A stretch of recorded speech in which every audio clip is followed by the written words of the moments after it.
bu dee abonné go ci sunu page bi mën nga bës foofu ñu bind s'abonner nga bësaale cloche boobu ngir ngay mën di am sunu yeneeni notification wala saa sunu dugalee beneen vidéo bu ñu ne nag léegi comme on a fait 5 activités à Dakar léegi on commence à décentraliser ñu ne pour la décentralisation première région on va décentraliser à Saint-Louis boobu sama xel ni yar si sama frère Gora Seye nga xam ni ñoom liggéeyandoo nañ bi ma nekkee projet SIDA ñoo bokkoon suñu locaux yi mu nekk action sociale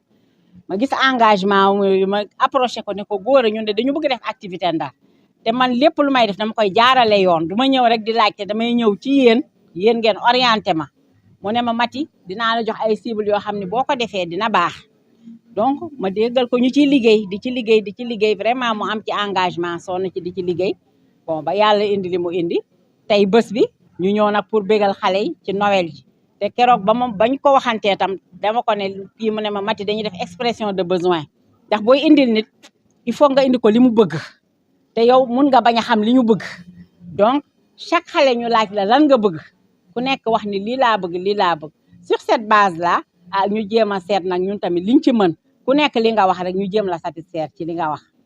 léegi nag ñu ngi ñëw feeteeg ñoom Noël bi vraiment di leen ñaanal réussite ci ñi jàngul yàlla jàppale leen aussi ñu am métier jàppale seen waajur vraiment bonne fête à tous les enfants yàlla defal leen ñu am ndam am wérgu yaram ak yëpp parce que ñoom ce n'est pas évident am na ci ñoo xam ne dañ lay wax ne ce sont des déficients visuels mais dañu bëgg liggéey dañu bëgg lii dañu bëgg métier mannequin la ñu bëgg ñii donc xam nga ne xale yi am nañu volonté ak yooyu ñii bëgg ordinateur ne la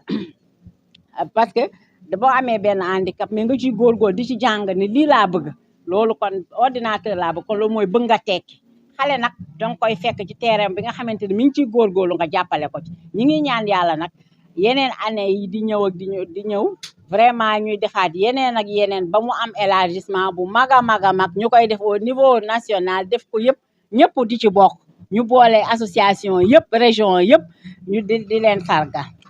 lan nga sentir gannaaw bi nga gisee joxe xale yi waaw vraiment bi ma joxee xale yi cadeau sànq ba léegi ñi fi toog ñëpp seen rongoñ wadd na parce que xam nañ ni wax dëgg yàlla xale yi malgré seen handicap ñi ngi góorgóorlu bëgg nañu réussir bëgg nañu aller de l'avant wax dëgg yàlla ku ko gis rek sa xol tooy na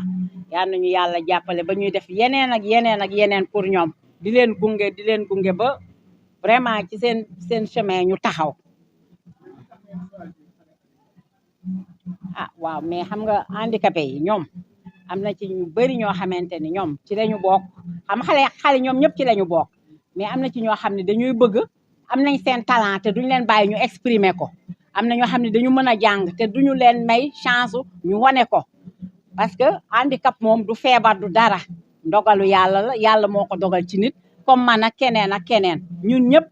benn lañu donc dafa fekk rek ni peut-être dafay am benn particularité rek si ñoom mais ñun ñëpp benn lañ te ñu ci bare bëgg nañ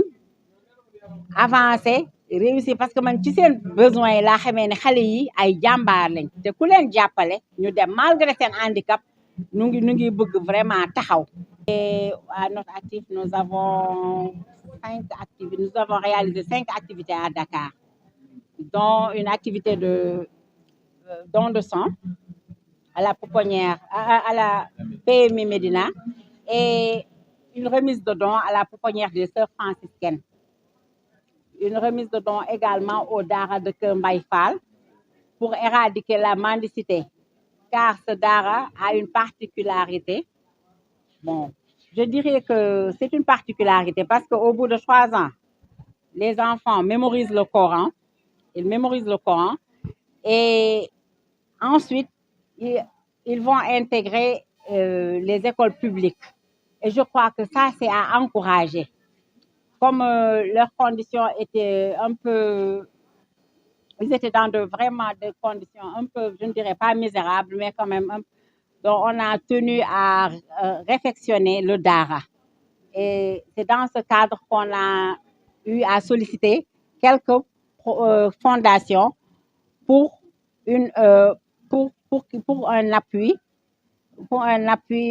dans la construction de ce Dara. Donc, c'est en cours et je crois qu'on va commencer les travaux au mois de janvier. Si tout se passe bien, on compte démarrer les travaux au mois de janvier. On a fait aussi une remise de dons de couches à Yarach, pour les populations de Yarach. Et des fournitures scolaires à la Médina pour les remercier un peu de leur présence à la cérémonie de don de sang. Maintenant, bon, après plusieurs activités à Dakar, 5 activités au moins, bon, on a choisi la décentralisation et on a choisi Saint-Louis en premier lieu parce que pour plusieurs raisons. Parce que je connais M. Goressé de l'Action sociale de par son engagement et je l'ai approché, je lui ai posé le problème, je lui ai demandé vraiment de nous appuyer pour qu'on puisse faire un arbre de Noël. Et là, il nous a proposé des cibles vraiment très intéressantes et vraiment, je suis très, très, très émue et très flattée. Vraiment, je ne m'y attendais pas. Vraiment, ce que j'ai vu aujourd'hui, vraiment, nous sommes très satisfaits. Et nous encourageons les enfants vraiment de continuer dans cette voie parce que je vois que malgré leur handicap, ils veulent persévérer. Et là, vraiment, nous les encourageons à aller de l'avant et nous leur souhaitons bonne fête.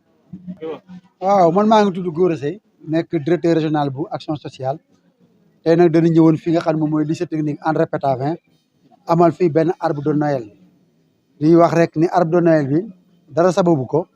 lu dul bëgg-bëgg bi nga xam ne moom mooy bëgg-bëgg waa association humanitaire Ndimbal te ku ko jiite di sama sœur di madame Mbodj ne Mati Sall tey nu ñëw fii si diwaanu Ndar joxe ay cadeau ñi nga xam ne ñoo ko jagleel ñetti type handicap am na ay handicap yoo xam ne c'est des déficients visuels mooy ñi nga xam ni seen bët dafa muuru am ñoo xam ne c'est des déficients auditifs ñi nga xam ne seen dégg-dégg neexul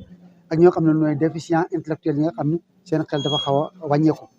loolu yëpp nag suñ ko boolee day wax ni rek ñu tey muy arbre de Noël nekkatul loo xam ne xale yi nga xam ne seen ay waajur dañoo am bu bare lii day taxaw di wane encore une fois que association humanitaire Ndimbal bëgg-bëggam mooy jàppale xale yi nga xam ni ak doomu aadama yi nga xam ni seen am wàññeeku na seen bëgg-bëgg bari na te seen am néew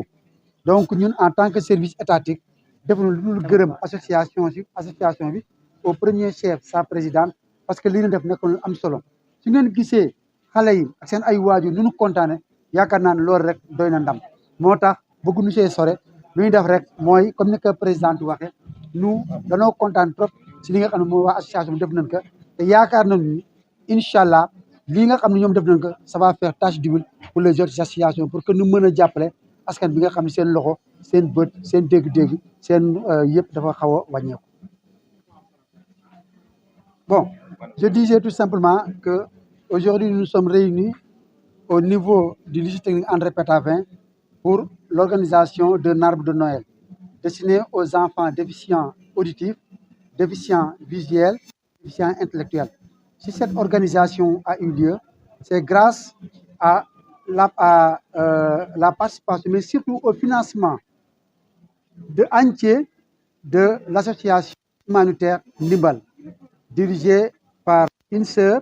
dirigée par une amie, à savoir Madame Mbodj, née Mati Sall. À travers ce geste, nous remercions tous les membres de cette association parce que cela démontre encore une fois que la colonie de vacances, que l'arbre de Noël, ces deux choses-là ne sont plus l'apanage d'enfants issus de milieux favorisés. C'est pourquoi nous leur remercions et nous leur disons merci. Et nous pensons très sincèrement que cette activité que nous venons de tenir fera tâche d'huile pour le compte des autres associations. Parce que ces enfants ont besoin spécifiques en ont grandement besoin. Non, le choix de Saint-Louis, c'est un choix, je peux dire, qui n'est pas du tout fortuit. Parce que la présidente l'a dit tout à l'heure. Depuis la création de leur association en novembre 2022, 5 activités ont été déroulées à Dakar. Et ils ont jugé nécessaire de décentraliser ces activités. Et la première région qui a été choisie, c'est celle de Saint-Louis. Face à cette situation, elle s'est rapprochée de moi en vue de faire un ciblage. Et le ciblage que nous avons eu à faire concerne pratiquement les enfants à besoins spécifiques. C'est ce qui explique le choix de Saint-Louis. C'est un choix vraiment qui a été guidé par la décentralisation de l'association portée sur le faux baptismaux en novembre 2022. bu dee abonné go ci sunu page bi mën nga bës foofu ñu bind s'abonner nga bësaale cloche boobu ngir ngay mën di am sunu yeneen i notification wala saa sunu dugalee beneen vidéo bu bees